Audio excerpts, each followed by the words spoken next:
Welcome to All Girl Relationships, where we talk about everyday problems people face in their lives. Let's start the video. My fiancé, Liam, was my first and only relationship. We were high school sweethearts, dated all through college, got engaged at 22, and were supposed to get married at 24. Liam always had a close relationship with my sister, Mary, and I never had an issue with it. I thought their closeness was normal, something I should be happy about, especially after reading stories online about in-laws who don't get along with their daughter's partners. Even when something seemed strange to me, like Mary's boyfriend's always being overly jealous and protective of her, I chose to ignore it. I didn't want to connect the dots, even though the truth was always right in front of me. I brushed off my concerns as insecurity, but deep down, I knew my instincts were right all along. In the end, I felt foolish for closing my eyes to the truth when I should have been paying attention. I gave Liam and my sister the space to betray me behind my back, and they did it so cleverly on my wedding day of all days. Everything fell apart for me on what was supposed to be one of the happiest days of my life. If someone had asked me beforehand, I wouldn't have imagined that the people I trusted most would hurt me so deeply and in such a public way, with hundreds of people there. I still remember the moment I realized Liam wasn't going to show up for the wedding. It hit me when I found out he had blocked my number and all my social media accounts. I was in so much pain, and the tears just wouldn't stop. No amount of comfort or apologies from others could make me feel better. I couldn't believe that Liam and my sister had vanished without a trace, and no matter how hard I tried, I couldn't find them. I left Liam message after message in a daze, telling him everything Mary's boyfriend had told me, that Mary was pregnant with his child, but she had tried to make it seem like it was Liam's. I knew if Liam didn't read those messages now, he'd be stuck with Mary for a long time, and that's exactly what happened. He never saw my messages, and I figured they stayed together. I was heartbroken for a year, but one day I realized I needed to move on. I started going to therapy, joined some local clubs, made new friends, got my own apartment, and started living a decent life again. Years have passed since everything happened, and now it just feels like a bad dream. In a strange way, I sometimes feel grateful for what happened. Even though I was 27 when we were about to get married, I see now that I wasn't truly ready. Now I know what I want, and I've found someone who makes me happy. I started dating Adam, who treats me much better than Liam ever did. Things with Adam are going great, and we're planning to move in together and take the next step in our relationship. My life feels normal now, and I realize it's because Liam isn't around to cause chaos. But of course, this story wouldn't exist if everything had just stayed calm. It all started when I got a call from Liam. The number was unfamiliar, so I answered without knowing who it was. I was shocked to hear Liam's voice on the other end. He sounded like he'd been crying, and his voice was shaky. He began the conversation by apologizing for everything. Feeling awkward, I just replied with a quiet, while he kept talking. He said he had finally read the messages I sent him years ago, and that everything made sense now. He regretted everything and asked if we could meet just once to talk. I told him no, that after everything he did, I couldn't trust him anymore. Surprisingly, he didn't argue. He just hung up. I thought that was the end of it, and I felt relieved. I finally got some closure, and it seemed like Liam had gotten the karma he deserved. But unfortunately, that phone call was just the start. The next day, I started getting flooded with calls and texts from my parents, relatives, and even Mary. They all blamed me for ruining a happy marriage. My mom was especially upset, saying it was petty of me to tell Liam everything Mary's ex-boyfriend had told me, because apparently she and Liam were already building their own relationship. I shouldn't have tried to ruin things, but this made me sure that Liam must have confronted Mary, and something went wrong between them. Honestly, I don't feel a bit of sympathy for someone like Mary, who wrecked my home. Everything that's happening to her is because she couldn't be honest or loyal. Still, I can't help but have a little bit of doubt, even though Liam's family and even Adam are on my side. I really need some advice here. Am I wrong? I talked to Adam more about this because I felt it was time to tell him the whole story. Before, he only knew a few details. I told him about my wedding day, Mary's ex-boyfriend, Liam, and everything that's happened since.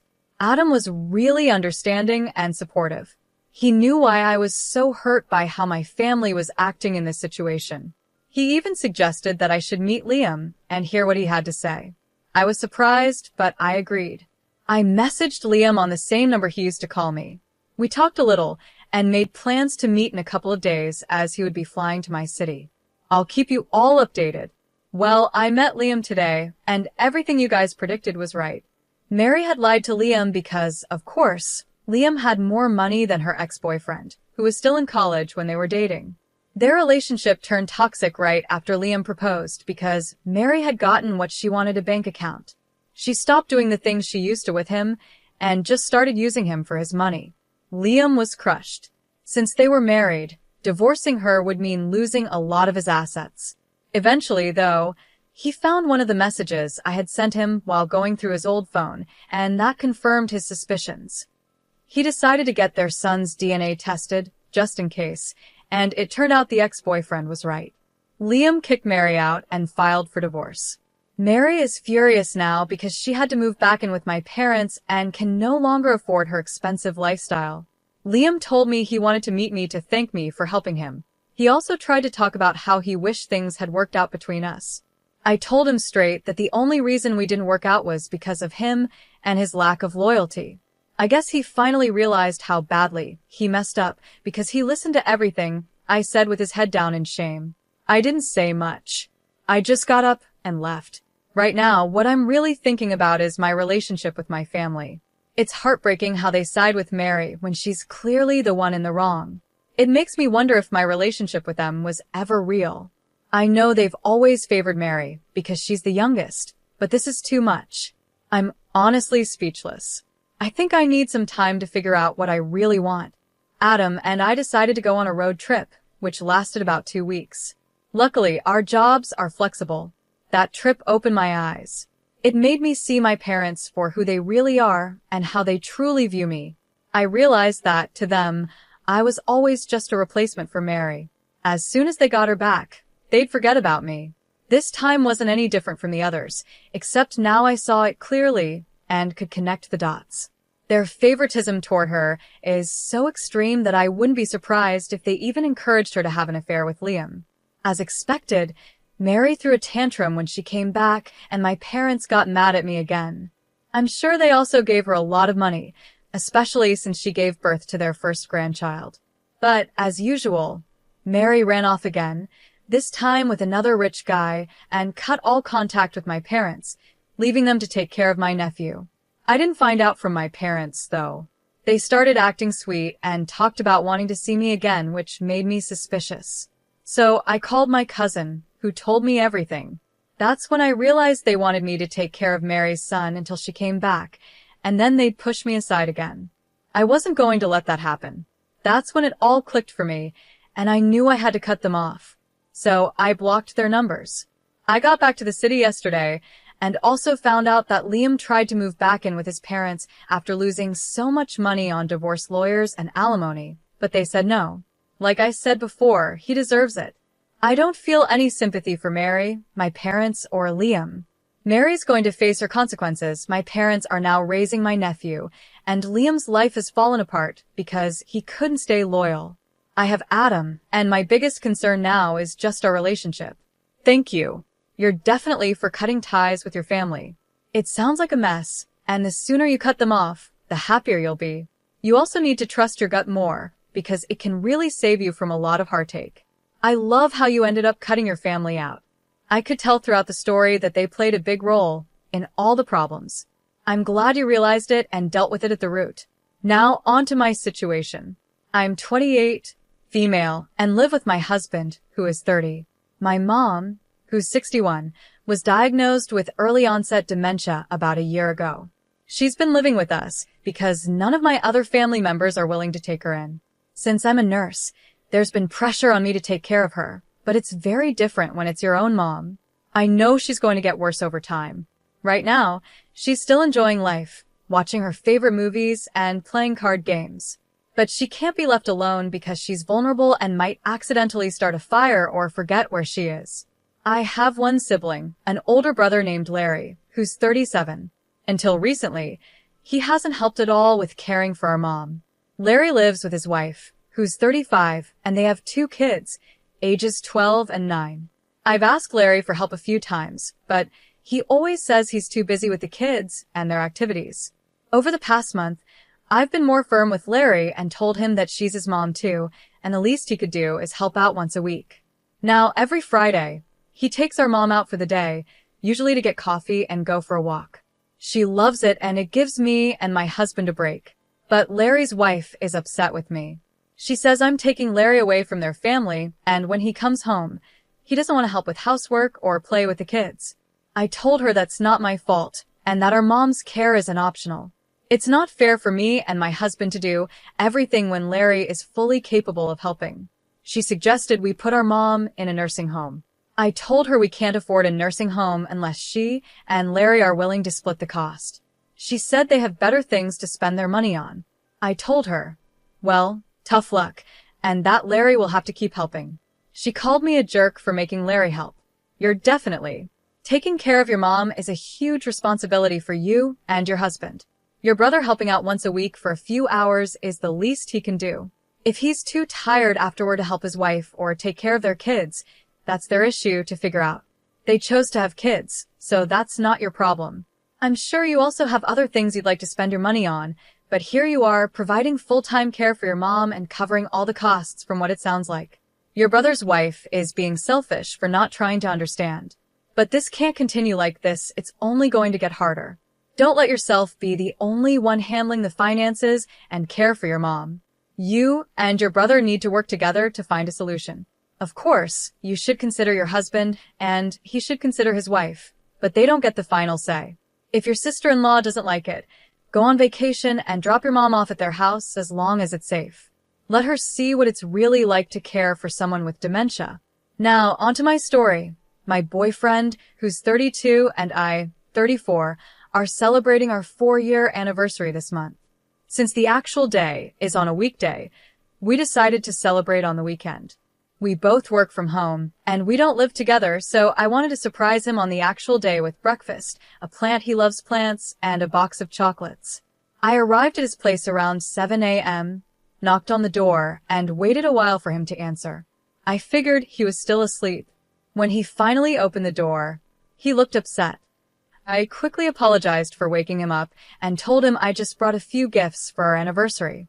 He just said, okay, still looking annoyed, and walked back to his bedroom, leaving me standing there with the gifts. I was shocked by his reaction.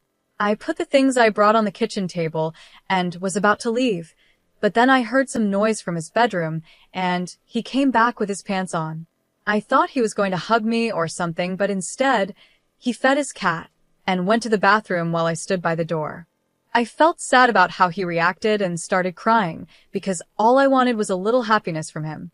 He sighed and asked me what was wrong.